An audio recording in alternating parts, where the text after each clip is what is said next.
I've tried recording this video 4 times now.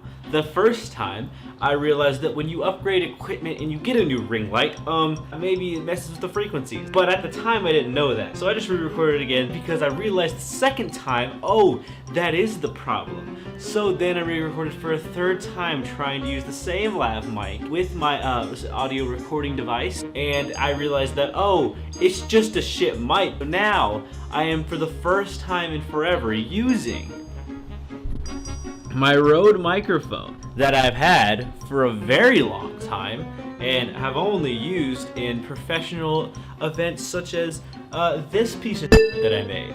But with that out of the way, hi, I'm Noah Fortner. I look like a mangy, deranged hobo. And last time we were together, we discussed the greatest era in Nickelodeon live action history. And maybe if you were the generation before me, you disagree with that statement, but today we are not talking about the generation before me, we are talking about the generation after me.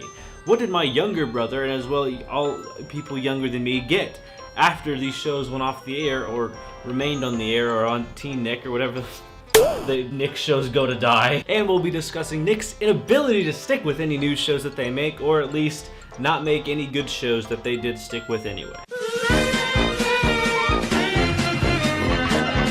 Due to a multitude of reasons, whether that be Dan Schneider leaving, whether that be this giant, ominous outside source, or whether that be just bad writing in general, or lack of creative direction. I think that Nick really did struggle after their triple hat went off of the air, and they had to create new ideas, which I don't think they're very good at. And that proof is in the pudding, because what they made after it was essentially carbon copies. This one in particular, 100 Things to Do Before High School, was a complete carbon copy of Ned's Declassified, because in Nick's eyes, if it worked once, it can maybe work again. And that's not true, because I don't think Ned's Declassified holds up at all. I tried watching of it. It's still kind of interesting and funny to watch, but it doesn't really hold up as well as certain other shows do that Nick made. When they tried to strip down the show and rewrite the formula, it didn't really work. It was literally the exact same show, and it failed. And it's not exactly what Nick wanted or needed at this time. And that proof is in the ratings and the only one season the show got. Meanwhile, what did Dan Schneider do after this? Because that, I don't know if I mentioned, but that was Scott Fellows' final hoorah of his creative show in Nick. And after Victorious finally went off of the air, it was time for him to create something new. What did he do after that? Well, he made a superhero show that was not his best work. It is some of his worst work, I would say. It was severely lacking any charm or charisma that the other shows had. I don't think any of the characters truly stand out in this. And they had a lot of ambitious and kind of outside of the box ideas, which some of them weren't all terrible ideas. I especially liked this idea.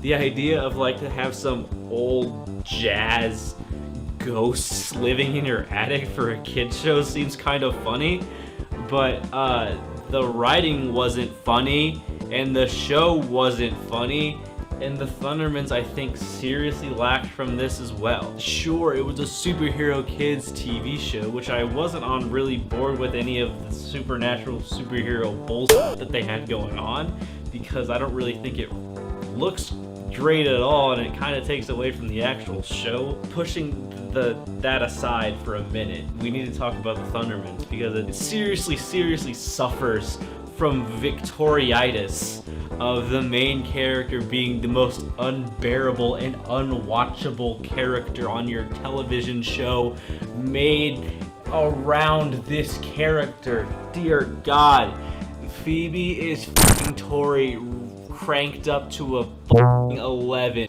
And yeah, Nick put out a lot of shit around this time, and it's super hard to watch because as a Nick fan, I bleed green slime or orange goop, whatever Nick fans bleed. And to watch it fail against its competition, especially Disney Plus now, because Disney Plus I think is the premier access for like kids entertainment for any household. because cable's been kicked to the side. Because the big outside source I talked about earlier that is Netflix, that is Disney Plus, that is, dear God, YouTube. YouTube for kids entertainment, I think we all know, may be trash and garbage and really bad and makes you want to terrible, but it is one of the premier sites for any kind of kids entertainment. Nick realized that really early on and tried to bring in stars and maybe recapture some of the momentum that they had online. Obviously it didn't work. Dear God, did any of you watch any of the Fred shit they tried to do? Oh my God, it was so hard to watch. Why was John Cena there? God, Nick made a lot of crap, didn't they? Really, Nick really did, like, during this time, made a lot of crap. Like, I don't think any of these shows are any good that are scrolling across the bottom right now. And I don't think Nick's making anything good now besides one cartoon, which is a very, very good cartoon. And in 2021, cable isn't the only game in town anymore. Free YouTube or $5 in Disney Plus are always gonna be better than cable, I think, for any age. So when Paramount Plus debuts, Nick better come out swinging, which I don't think they are, but they're gonna need to eventually, because I think their competition is severely beating them down. And I love you, Nick, but currently, you seem very, very dead. I am so tired of trying to make this video. I have tried to make it 4 other times. Feels good to get it over with. Feels good to wrap this series up, because this was a series, and you can watch all the other the episodes in this series in this little playlist. And you can be sure to subscribe for future videos, which I got a bunch of future projects that I'm very excited about. It's with one coming out next week that has been in the works forever about roller coasters and video games. I am so excited, so please tune in next week to watch it. I've been Noah Fortner. Please stay safe out there and have a nice day.